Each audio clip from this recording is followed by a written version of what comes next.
आप लोगों को ये विदित है कि आज बहुजन समाज पार्टी और समाजवादी पार्टी के दोनों नेशनल प्रेसिडेंट की, मुखिया की ये संयुक्त व खासकर प्रधानमंत्री श्री नरेंद्र मोदी की तथा बीजेपी के राष्ट्रीय अध्यक्ष श्री अमित शाह की, अर्थात इन दोनों गुरु व चेले की नींद उड़ाने वाली अति महत्वपूर्ण एवं ऐतिहासिक प्रेस कॉन्फ्रेंस हो रही है।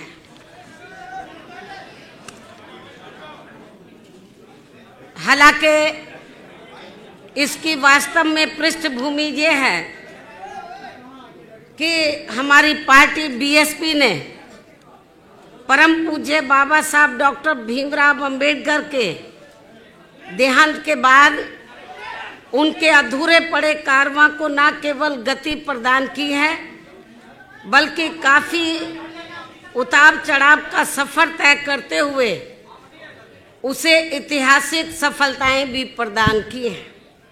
और इतना ही नहीं, बल्कि बीएसपी ने इनके द्वारा यहाँ जातिवादी व्यवस्था के शिकार लोगों को मान सम्मान की जिंदगी बसर करने हेतु राजनीतिक सत्ता की मास्टर चाबी प्राप्त करने की दी गई उसी अमरवाणी व मिशनरी लक्ष्य को सही मायने में जमीनी हकीकत में बदलने के क्रम में ही यहाँ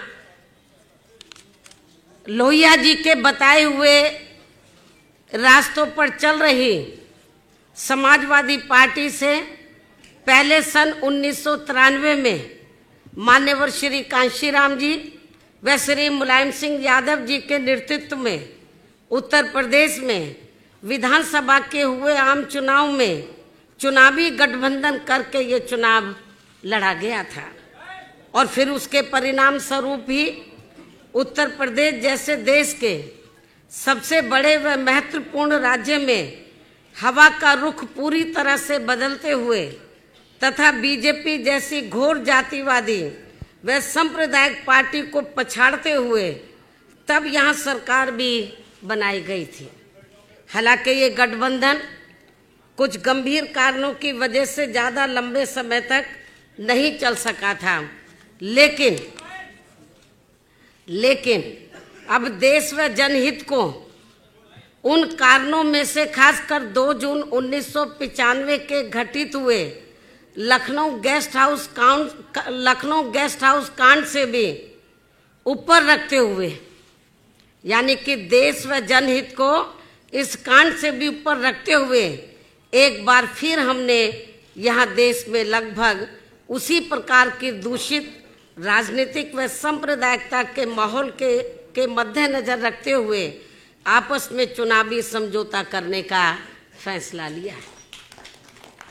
और ये भी सर्वविदित है कि जैसे उस समय सन 1990 के आसपास बीजेपी की घोर जातिवादी, संकीर्ण, सांप्रदायिक व अयोध्या मामले को लेकर धार्मिक उन्माद एवं हिंसा आदि के जहरीले माहौल के काले साए के कारण आम जनजीवन जिस प्रकार से प्रभावित था, तो उससे देश की आम जनता बुरी तरह से त्रस्त व त्राही कर रही थी। तो ठीक उसी प्रकार से आज भी उत्तर प्रदेश सहित पूरे देश की लगभग 125 करोड़ आम जनता बीजेपी की केंद्र व राज्य सरकारों की खासकर घोर चुनावी वायदा खिलाफी करने के साथ साथ इनकी गरीब, मजदूर, किसान, बेरोजगार व व्यापारी आदि विरोधी नीतियों तथा इनके अहंकारी एवं तानाशाही वाले रवैये से अत्यंत ही परेशान व दुखी हैं। तो ऐसे हालातों में एक बार फिर से बीएसपी व सपा ने व्यापक जनहित व देश हित को ध्यान में रखकर खासकर उत्तर प्रदेश में एकजुट होने की काफ़ी ज़रूरत महसूस की है।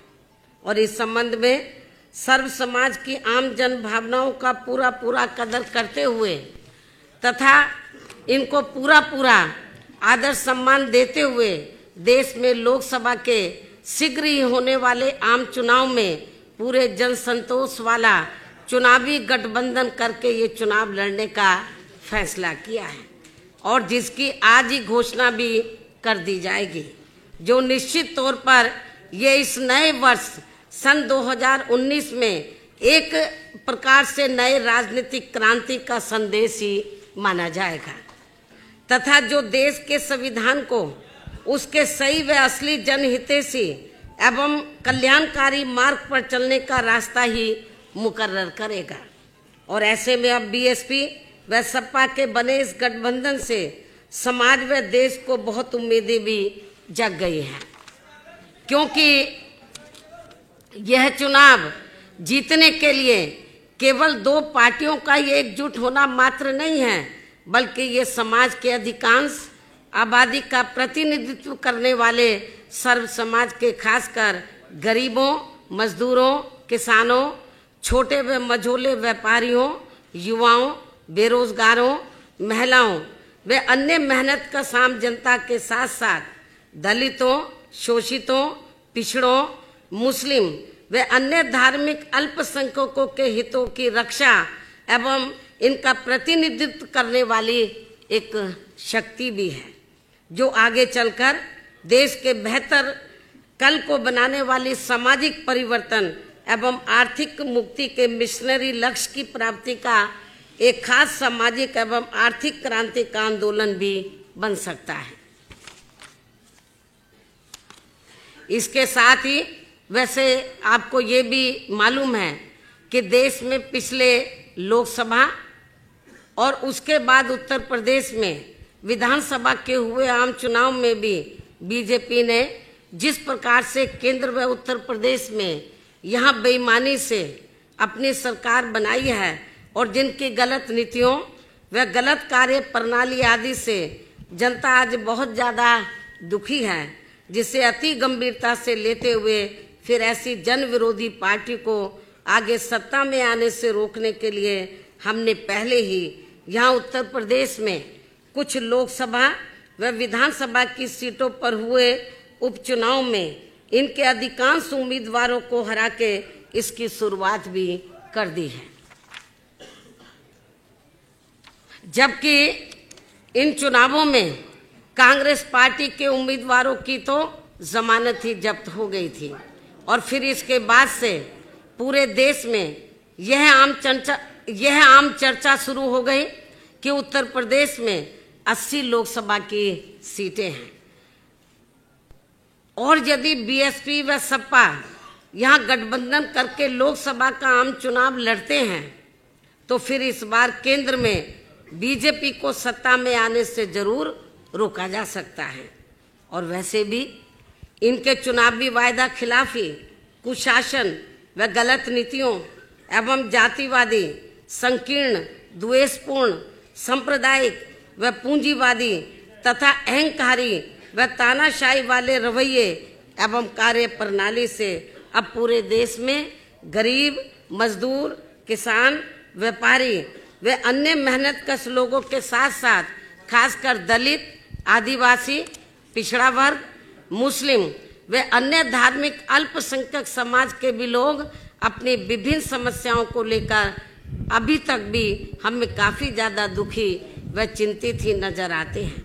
इसके साथ ही इनके बिना पूरी तैयारी के विशेषकर नोटबंदी व जीएसटी के लिए गए फैसले से तो इनकी कमर और भी ज़्यादा तोड़कर रख दी गई है, जिन्हें खास ध्यान में रखकर ही वह इन लोगों के हितों को प्राथमिकता देते हुए अर्थात इनके हितों में लखनऊ गेस्ट हाउस कांड को भी किनारे करके फिर हमने आबादी व लोकसभा की सीटों के हिसाब से भी देश के सबसे बड़े प्रदेश उत्तर प्रदेश में यहाँ लोकसभा का आम चुनाव गठबंधन करके लड़ने का ही फैसला लिया है,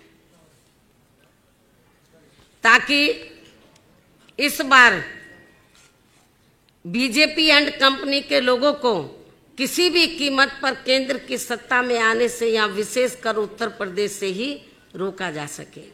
और वैसे भी हमें ये पूरा भरोसा है कि जिस प्रकार से हमने अर्थात बीएसपी व सपा ने मिलकर अभी तक यहाँ लोकसभा व विधानसभा के हुए सभी उपचुनावों में बीजेपी के अधिकांश उम्मीदवारों को बुरी तरह से हराया है, तो फिर ये बीएसपी व सपा का बना गठबंधन देश में जल्दी ही होने वाले लोकसभा आम चुनाव में भी खासकर यहाँ उत्तर प्रदेश से बीजेपी के उम्मीदवारों को अब किसी भी कीमत पर कामयाब नहीं होने देगा, जिसकी हमें पूरी उम्मीद भी है। लेकिन अब यहाँ आप लोग हमसे ये भी जरूर जानना चाहेंगे कि हमने इस बने गठबंधन में कांग्रेस पार्टी को शामिल क्यों नहीं किया है। मैं जरूरी बातें आप लोगों के सामने रखना चाहूंगी ताकि आपको सवाल पूछने के लिए कोई तकलीफ ना उठानी पड़े। लेकिन अब यहाँ आप लोग हमसे ये भी जरूर जानना चाहेंगे कि हमने इस बने गठबंधन में कांग्रेस पार्टी को शामिल क्यों नहीं किया है, जबकि इस संबंध में आप लोगों को भी ये मालूम है कि आज़ादी के बाद काफ़ी लंबी अवधि तक केंद्र व उत्तर प्रदेश सहित देश के अधिकांश राज्यों में भी ज़्यादातर यहाँ कांग्रेस पार्टी ने ही एक सत्र राज किया है, जिसमें विशेषकर कमजोर वर्गों के साथ साथ गरीब, मजदूर, किसान, व्यापारी एवं अन्य विभिन्न क्षेत्रों में लगे मेहनतकश लोग आदि ये सभी काफ़ी ज़्यादा परेशान रहे हैं। और इनके शासनकाल में देश में गरीबी, बेरोजगारी व भ्रष्टाचार आदि भी काफ़ी ज़्यादा बढ़ा है, जिसकी वजह से ही फिर यहाँ बीएसपी व सपा सहित अनेकों और भी राजनीतिक पार्टियों का गठन हुआ, ताकि इन लोगों को इस पार्टी के कुशासन व मनमानी वाले राज से कुछ हद तक मुक्ति मिल सके। ऐसी स्थिति में केंद्र व राज्यों में चाहे सत्ता यहाँ कांग्रेस पार्टी या बीजेपी एंड कंपनी के लोगों के हाथों में आए तो भी बात एक ही है, अर्थात इन सब की नीतियाँ, सोच व कार्यशैली आदि अभी तक भी हमें लगभग एक जैसी अधिकांश नजर आती है। जैसे देश में रक्षा सौदों की खरीद फरोख्त के मामलों में इन दोनों ही पार्टियों की सरकारों में जबरदस्त घोटाले हुए हैं, ये बात भी किसी से छिपी हुई नहीं है, जिसकी खास वजह से ही पहले कांग्रेस पार्टी को बोफोर्स मामले में अपनी केंद्र की सरकार गंवानी पड़ी थी। और अब देश में जल्दी ही लोकसभा के होने वाले आम चुनाव में बीजेपी को भी खासकर राफेल मामले में हुए घोटाले को लेकर अपनी केंद्र की सरकार जरूर गंवानी पड़ेगी, ऐसी देश में काफ़ी आम चर्चा भी है। इसी प्रकार वर्तमान केंद्र की भाजपा सरकार का राज विशेषकर अपने विरोधियों को कमजोर करने के लिए उनके उत्पीड़न करने के मामले में हमें पूर्व में कांग्रेस पार्टी के रहे राज में सन 1975 में लगी इमरजेंसी से भी अब कोई कम नजर नहीं आता है। अर्थात फर्क केवल इतना ही है कि इस मामले में कांग्रेस पार्टी के राज में उस समय घोषित इमरजेंसी थी और अब बीजेपी के राज में अघोषित इमरजेंसी लगी हुई है, जिसके असंख्य उदाहरण आप लोगों के सामने हैं।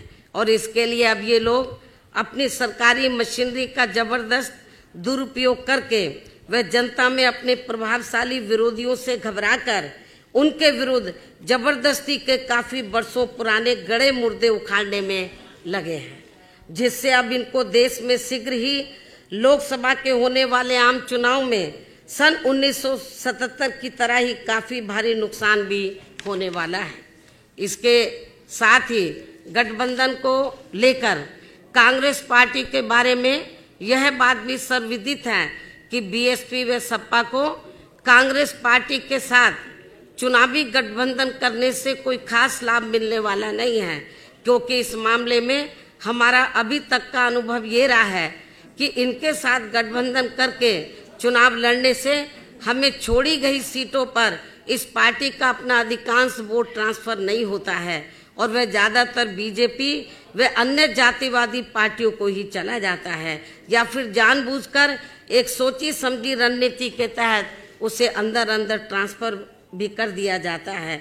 जबकि हमारी पार्टी से जुड़ा पूरा का पूरा वोट एक तरफा हमारे साथ गठबंधन की गई किसी भी पार्टी को पूरी ईमानदारी से ट्रांसफर हो जाता है, जिससे कांग्रेस पार्टी जैसी पार्टियों को तो हमसे पूरा लाभ मिल जाता है, लेकिन हमारी जैसी ईमानदार पार्टियों को इसका कोई खास लाभ इनसे कोई खास लाभ नहीं मिल पाता है, और इससे फिर हमारी पार्टी का वोट प्रतिशत और कम हो जाता है, जिसका कड़वा अनुभव हमने यहाँ उत्तर प्रदेश में ही सन 1996 में विधानसभा के हुए आम चुनाव में कांग्रेस पार्टी के साथ गठबंधन करके किया भी है।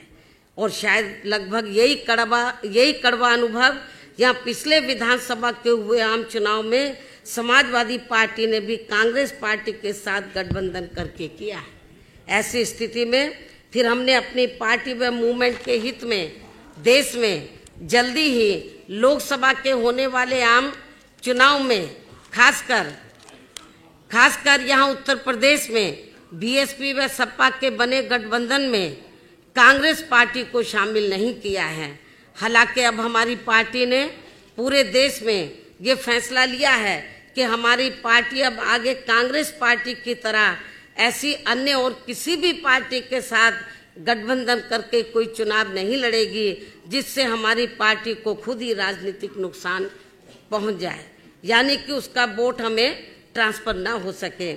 लेकिन इस मामले में अभी तक अच्छी बात ये रही है कि उत्तर प्रदेश में बीएसपी व सपा का पूर्व में विधानसभा आम चुनाव के लिए हुआ गठबंधन का पिछला रहा अनुभव दोनों ही पार्टियों के लिए काफी कारगर साबित हुआ है। अर्थात दोनों ही पार्टियों का वोट एक दूसरे के उम्मीदवारों को पूरी ईमानदारी से ट्रांसफर हुआ है, जिसकी वजह से अब हमें यहाँ लोकसभा के होने वाले आम चुनाव में बीएसपी व सपा का गठबंधन करके ये चुनाव लड़ने में कोई भी परहेज नहीं है।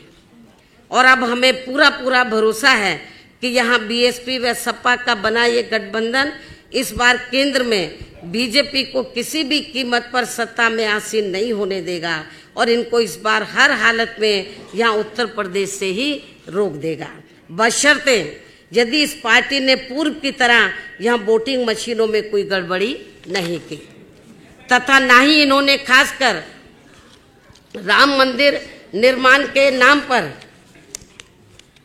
यहाँ की जनता की धार्मिक भावनाओं के साथ कोई खिलवाड़ आदि किया।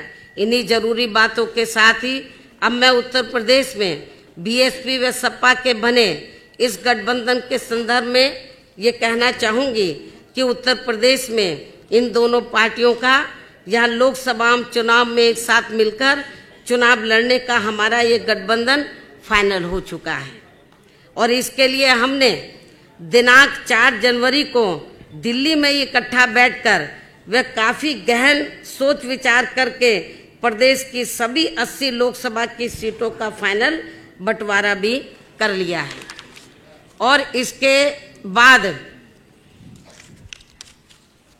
हमें ऐसा भी लगता है कि इसकी भनक पड़ते ही उसी दिन फिर बीजेपी ने घबराकर अपनी पूर्व की गई तैयारी के मुताबिक हमारे बने इस गठबंधन को कमजोर करने व तोड़ने के लिए एक सोची समझी रणनीति व साजिश के तहत सपा के अध्यक्ष श्री अखिलेश यादव का नाम जानबूझकर खनन मामले से जोड़कर व इनकी छवि को धूमिल करने के लिए मीडिया आदि में बड़े पैमाने पर उछाल दिया, जिसकी हमारी पार्टी कड़े शब्दों में निंदा करती है। और ऐसे में हमारी पार्टी पूरे तौर से हर स्तर पर इनके साथ खड़ी है, जबकि इस पार्टी को अर्थात बीजेपी को ये मालूम होना चाहिए कि इनकी इस घिनौनी हरकत से अब बीएसपी व सपा के बने इस गठबंधन को और भी ज्यादा मजबूती मिल जाएगी। और अब इससे इनका श्री शिवपाल यादव पर पानी की तरह बहाया गया पैसा भी जरूर ही बेकार चला जाएगा। और अब मैं आप लोगों को ये बताना चाहती हूँ कि इस बने गठबंधन में किस पार्टी के पास कितनी सीटें रहेंगी, तो ये सभी दिनांक 4 जनवरी को दिल्ली में ही फाइनल कर लिया गया है, जिसकी संक्षेप में जानकारी इस प्रकार से है। उत्तर प्रदेश में कुल 80 लोकसभा की सीटें हैं, जिसमें से बीएसपी 38 लोकसभा की सीटों पर और एसपी 38 लोकसभा की सीटों पर मिलकर ये चुनाव लड़ेगी। और 2 लोकसभा की सीटें हमने अभी 1-2 और पार्टियों के लिए छोड़ दी है। इनके अलावा 2 और शेष बची सीटें अर्थात अमेठी व रायबरेली, ये दोनों लोकसभा की सीटें हमने कांग्रेस पार्टी के साथ बिना कोई गठबंधन किए हुए ही इस पार्टी के लिए छोड़ दिए हैं, ताकि बीजेपी के लोग इन दोनों सीटों पर कांग्रेस पार्टी की संरक्षक व इनके अध्यक्ष को भी यही उलझाकर ना रख सके। इसके साथ साथ बंटवारे में कौन कौन सी सीटें बीएसपी व सपा आदि के पास रहेंगी, तो इसका भी लगभग तय ही हो चुका है, जिसकी सीटवार पूरी जानकारी आपको बहुत जल्दी ही प्रेस नोट के जरिए दे दी जाएगी। और अब मैं अंत में बीएसपी व सपा के सभी छोटे बड़े पदाधिकारियों, नेताओं व कार्यकर्ताओं से मीडिया के माध्यम से ये भी पुरजोर अपील करती हूँ कि वे इस चुनाव में पर्दे के पीछे से बीजेपी द्वारा चलाई जा रही श्री शिवपाल यादव की पार्टी को तथा कुछ अन्य और स्वार्थी किस्म के लोगों को भी मैनेज करके व उन्हें आगे करके खासकर यहाँ दलितों, पिछड़ों व मुस्लिम समाज आदि के नाम पर बनवाई गई पार्टियों एवं इनके संगठनों के द्वारा भी षड्यंत्र के तहत खड़े किए गए उम्मीदवारों को अपने यार दोस्त, जाति बिरादरी व रिश्ते नातों आदि के चक्कर में पड़कर इन्हें देकर खराब नहीं करेंगे तथा अपने बने इस पवित्र व सामाजिक भाईचारे पर आधारित इस गठबंधन को कतई भी नुकसान नहीं पहुंचाएंगे। अर्थात इन दोनों पार्टियों के सर्व समाज से जुड़े लोगों को देश व जनहित में इन स्वार्थी व बिकी हुई पार्टियों के चक्कर में न पड़कर इन्हें केवल अपने गठबंधन द्वारा खड़े किए गए उम्मीदवारों को ही कामयाब बनाने का हर संभव पूरा प्रयास करना चाहिए। तभी फिर सही मायने में हमारा यहाँ अपने संतों, गुरुओं व महापुरुषों आदि का मानवतावादी सोच पर आधारित इनका सर्वजन हिताय व सर्वजन सुखाय का सही सपना जरूर साकार हो सकता है। इस उम्मीद के साथ ही अब मैं आप सभी मीडिया को तथा सपा व बसपा गठबंधन के सभी लोगों को भी नव वर्ष सन 2019 की अपनी हार्दिक बधाई देती हूँ व उनके उज्जवल भविष्य की भी कामना करती हूँ। और अब सपा के अध्यक्ष श्री अखिलेश यादव भी इस बने गठबंधन के संबंध में अपनी बात आप लोगों के सामने रखेंगे। धन्यवाद। चलिए, मैं सबसे पहले आदरणीय मायावती जी का बहुत बहुत धन्यवाद देना चाहता हूं। साथ ही साथ बहुजन समाज पार्टी और समाजवादी पार्टी का जो गठबंधन आपने स्वीकार किया है, उसके लिए भी मैं बहुत बहुत बधाई और मुबारकबाद देता हूं। भाजपा शासन के पिछले 5 सालों में पूरे देश में गरीबों, मजदूरों, किसानों, छोटे उद्योगों, दुकानदारों, नौजवानों, दलित, पिछड़ों, महिलाओं और यहाँ तक कि बच्चियों पर जितना अन्याय और अत्याचार हुआ है उसकी कल्पना करना भी मुश्किल है। भगवान राम और भगवान कृष्ण की जन्मभूमि उत्तर प्रदेश में तो भाजपा की सरकार ने इतना अत्याचार किया है कि स्वयं भगवान भी असहनीय पीड़ा हुई होगी। केंद्र और उत्तर प्रदेश की भाजपा सरकार ने देश और समाज को एक सूत्र में बांधने की बजाय समाज में नफरत का वातावरण बनाया है। लोगों ने भाईचारा बढ़ाने की बजाय लोगों को जात पात के नाम पर बांटने का काम किया है। भाजपा की उत्तर प्रदेश सरकार ने तो उत्तर प्रदेश को जातीय प्रदेश ही बनाकर रख दिया है। उत्तर प्रदेश में जात और धर्म को देखकर बेकसूर लोगों के एनकाउंटर किए जा रहे हैं। अस्पताल में इलाज शुरू करने से पहले मरीजों की जात पूछी जा रही है। थानों में रिपोर्ट लिखने से पहले फरियादी की जात पूछी जा रही है। यहां तक कि दुर्घटना में घायल व्यक्ति को सहायता देने से पहले भी उसकी जाति पूछी जा रही है। और अब तो स्थिति यहां तक आ गई है कि भाजपा के नेताओं ने भगवानों को भी जातियों में बांटना शुरू कर दिया है। अपनी नाकामियां, अपनी विफलताओं और असली मुद्दों से जनता का ध्यान हटाने के लिए भाजपा द्वारा देश और प्रदेश में धार्मिक उन्माद फैलाकर भय और आतंक का वातावरण बनाया जा रहा है। गरीबों की बहू बेटियों की इज्जत को सरेआम बेआबरू किया जा रहा है। उचित इलाज न मिलने के कारण गरीबों के हजारों बच्चे रोजाना सरकारी अस्पतालों में मरे जा रहे हैं। खाना न मिलने का कारण करोड़ों लोग रात को भूखा सोने पर मजबूर हैं। पूरे देश में अराजकता का वातावरण है। अन्याय और अत्याचार के कारण शरीफ लोगों का जीना मुश्किल हो रहा है। केंद्र सरकार की गलत नीतियों के कारण गरीब किसान हर रोज आत्महत्या कर रहे हैं। देश के नौजवान भाजपा के झूठे वादों से आहत और निराश होकर के बेरोजगारी के कारण आत्महत्या कर रहे हैं। देश और समाज के इन सुलगते मुद्दों से बेखबर भाजपा सरकार बड़े बड़े उद्योगपतियों को खुश करने के लिए उनके बड़े बड़े लोन माफ कर रही है। इतना ही नहीं, हीरे के उद्योगपतियों की सुविधा के लिए अहमदाबाद से मुंबई के बीच बुलेट ट्रेन को जल्द से जल्द चालू करने के प्रयास किए जा रहे हैं। मेरी आवाज अगर भाजपा के नेताओं तक पहुंच रही हो तो वो सुन लें। धर्म की आड़ में देश और समाज में नफरत का जहर घोलने वाली भाजपा की कूटनीति का विनाश करने के लिए और भाजपा के अत्याचारों से आम जनता को मुक्ति दिलाने के लिए समाजवादी पार्टी और बहुजन समाज पार्टी ने एकजुट होने का निर्णय लिया है। आगामी लोकसभा चुनाव में उत्तर प्रदेश की सीटों पर समाजवादी पार्टी और बहुजन समाज पार्टी मिलकर के उत्तर प्रदेश से भाजपा का सफाया करेंगे। भाजपा और भाजपा के नेता ये बात भी अच्छी तरह से समझ लें कि बहुजन समाज पार्टी और समाजवादी पार्टी का केवल चुनावी गठबंधन नहीं है, बल्कि भाजपा द्वारा किए जा रहे अन्याय और अत्याचार का अंत भी है। अब बहुजन समाज पार्टी, समाजवादी पार्टी और दोनों पार्टी के कार्यकर्ता मिलकर के भाजपा के अत्याचारों का डटकर मुकाबला करेंगे। मेरे अंतर्मन में बहुजन समाज पार्टी और समाजवादी पार्टी के गठबंधन की नींव उसी दिन से बैठ गई थी जिस दिन से सत्ता के नशे में चूर भाजपा के नेताओं ने आदरणीय मायावती जी पर अशोभनीय टिप्पणियों करने का सिलसिला शुरू किया था और भाजपा ने अपने उन संस्कारहीन नेताओं को दंडित करने की बजाय उन्हें बड़े बड़े मंत्रालय देकर उनके हौसले बढ़ाए थे। अपने मन में मैं बहुजन समाज पार्टी और समाजवादी पार्टी के गठबंधन पर उस दिन अंतिम मोहर लगा दी थी जिस दिन राज्यसभा के लिए बहुजन समाज पार्टी और समाजवादी पार्टी के संयुक्त उम्मीदवार श्री भीमराव अंबेडकर जी को छल, कपट, धोखे और विश्वासघात से हराकर भाजपा के नेताओं ने खुशियां मनाई थीं। भाजपा के अहंकार का विनाश करने के लिए बहुजन समाज पार्टी और समाजवादी पार्टी का मिलना बहुत जरूरी था।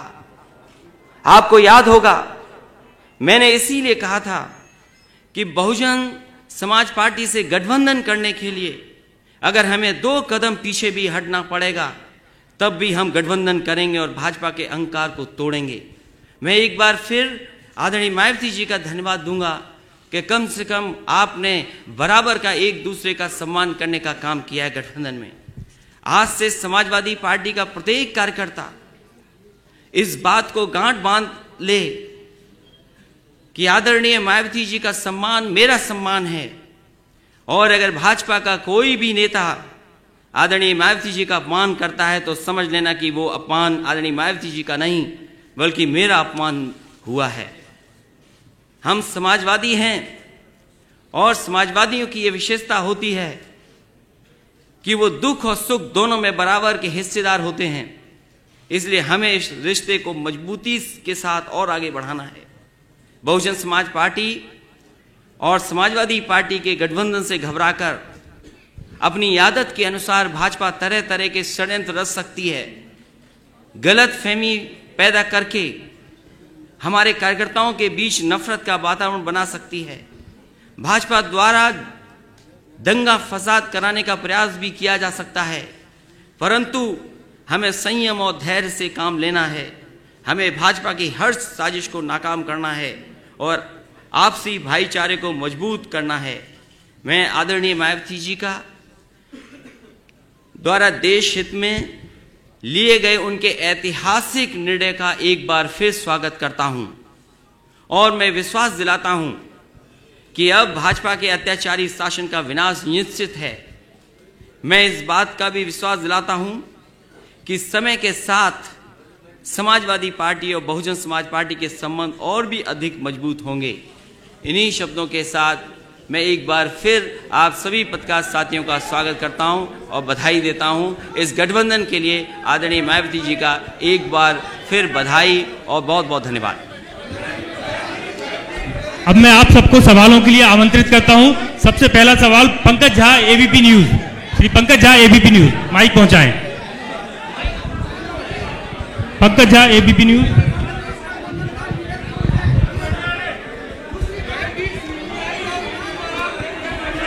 माइक पहुंचाएं।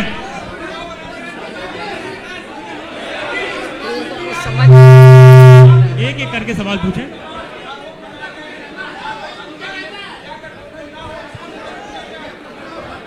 क्या बोल रहे हैं, कुछ समझ नहीं आ रहा। माइक देना पड़ेगा, माइक माइक।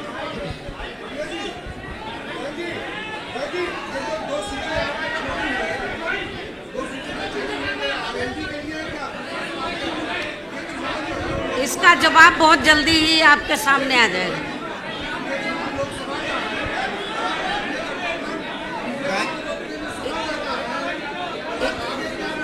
बहन जी, इसके बारे में आप लोगों को जल्दी ही बता दिया जाएगा।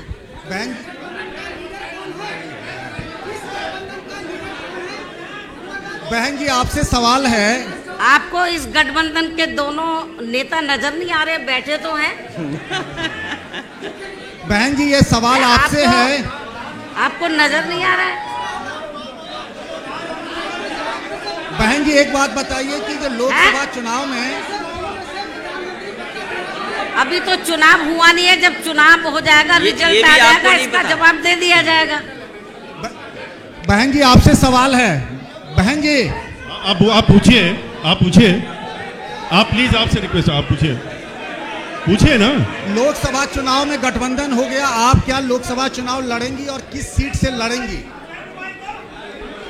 आप चुनाव लड़ेंगी तो किस सीट से लड़ेंगी? आप पूछिए, इधर माइक दे दीजिए इधर। इसके बारे में भी आप लोगों को जानकारी मिल जाएगी समय आने पर।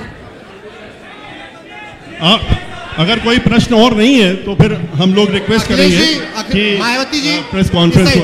मैं प्रांशु नेटवर्क 18 से प्रांशु मिश्रा। भूपेन जी, अगला सवाल आप पूछेंगे। भूपेन चौबे, CNN। ये एक नेशनल अलायंस है आप लोगों का, क्या ये 19 के आगे भी चलेगा? इसकी लॉन्ग टर्म चलेगा क्या? और दूसरा ये कि क्या आप प्राइम मिनिस्टर का फेस है? ये सपा और बसपा का जो गठबंधन है तो ये स्थायी है, लंबा चलेगा, आगे भी चलेगा। और लोकसभा आम चुनाव के बाद उत्तर प्रदेश में जब विधानसभा के आम चुनाव होंगे उसमें भी चलेगा, लंबा चलेगा, आगे चलेगा, स्थायी चलेगा। आपको परेशान होने की जरूरत है। नेताजी, अखिलेश जी, ये जो आपका व्यू है, अखिलेश जी इधर इधर, कांग्रेस पार्टी इधर इधर इधर, कांग्रेस पार्टी क्या आपका जो बहन जी ने कहा कि कांग्रेस पार्टी और भारतीय जनता पार्टी दोनों भ्रष्ट है, क्या आपकी भी यही राय है? आप तो अलायंस में, मैं समझता हूँ वो जानकारी आपको मिल गई होगी। जब आदरणीय मायावती जी ने अपनी बात रखी है उसमें पूरी जानकारी आपको मिल गई है। बहन जी आपसे सवाल है। बहन जी इधर आपसे सवाल है कि जिस तरह खनन घोटाले में लेकर अखिलेश यादव का नाम उछाला गया, आपके व आपके परिवार के खिलाफ भी सीबीआई, ईडी इस तरह की धमकियां दी गई, तो क्या दबाव बनाया गया कि गठबंधन ना हो पाए भारतीय जनता पार्टी द्वारा? बात के बारे में हमने एक बार नहीं अनेकों बार ये कहा है कि जब से केंद्र में बीजेपी पावर में आई है तो उन्होंने अपनी विरोधी पार्टियों के खिलाफ सरकारी मशीनरी का दुरुपयोग किया है, बड़े पैमाने पर दुरुपयोग किया है और इसकी सजा इनको अब जरूर मिलेगी। ये उत्तर प्रदेश का 80 लोकसभाओं का गठबंधन की बातचीत का कार्यक्रम था। हेलो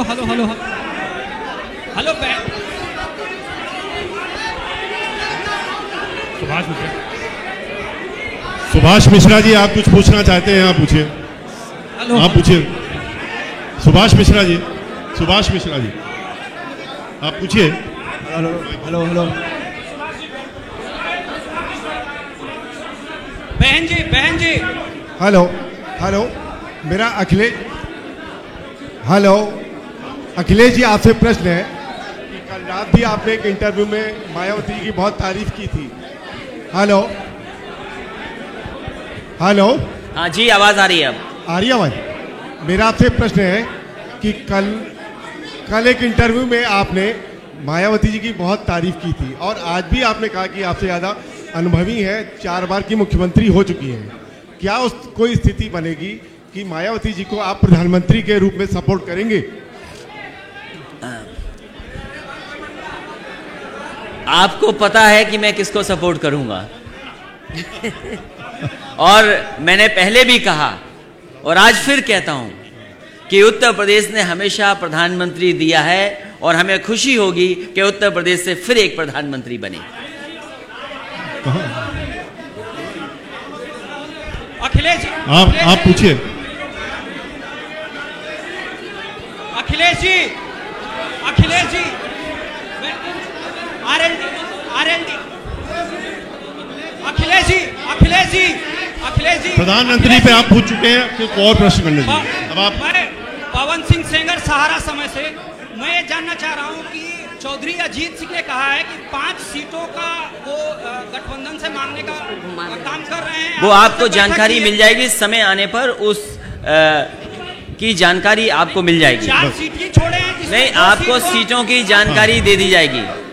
मैं समझता हूं आपके सारे प्रश्नों के उत्तर मिल गए हैं। आप लोगों के पास कोई प्रश्न नहीं बचा है, इसलिए आपको धन्यवाद देते हुए